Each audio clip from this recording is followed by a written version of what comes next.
A typical car today uses every day 100 times its own weight in ancient plants, inefficiently converted to gasoline.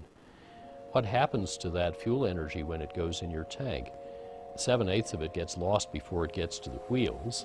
Of the 1/8 that gets to the wheels, half of that either heats the air that you're pushing aside or heats the tires and road. Only the last 6% of the fuel energy actually accelerates the car and then heats the brakes when you stop. And yet 95% of the mass you're accelerating is the car, not the driver. So 6% of 5%, that's about 0.3% of the fuel energy ends up moving the driver. This is not very gratifying after 120 some years of devoted engineering effort. Anything that needs to be moved from point A to point B would use less fuel and less energy to accelerate it, move it, and decelerate it if it were lighter. And that's really where the Fiberforge process is aimed at creating affordable structures that are lighter in weight. We use carbon composites in military and aerospace where cost is almost no object. It's worth $700 present value to take a pound out of an airplane, so they're willing to pay a lot to do that. But to move into automaking, you need to make these composite structures in 1,000 times higher volume and lower cost than now. Our main goal for any particular market is really affordability.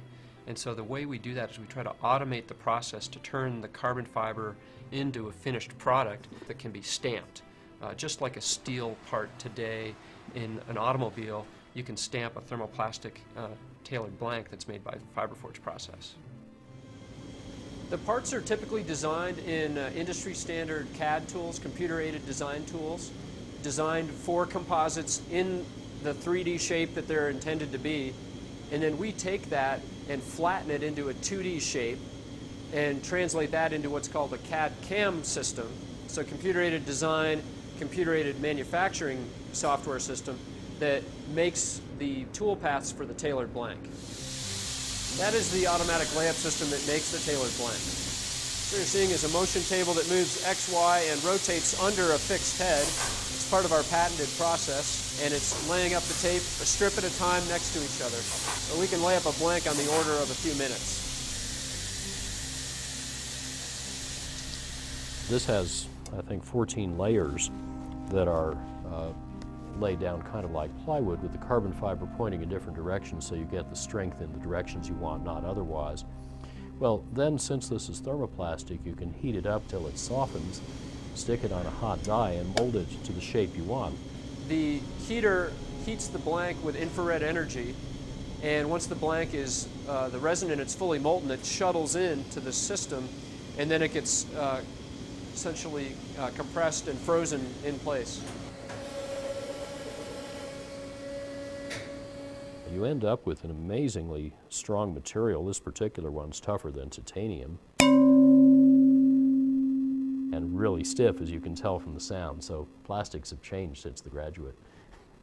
And you can make this in 30 or 60 seconds and just stamp out the parts just like steel, except you need about 10 or 20 times fewer parts to make the auto body. The parts snap precisely together for gluing.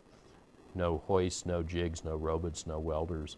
And lay color in the mold. You can make it whatever color you want. So you get rid of the paint shop. That's another $500 million investment. So a very different way to make cars. It's what's called a disruptive technology.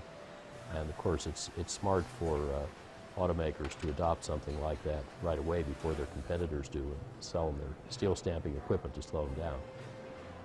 I think the first automaker that really gets serious about lightweighting and either licenses our technology or comes up with its own competitive technology will really own a key piece of the next generation of transportation. An automaker will be smart to spend its money making the cars lighter rather than trying to make the fuel cells cheaper and the tanks smaller. They'll get to the same place but with much less time, money, and risk.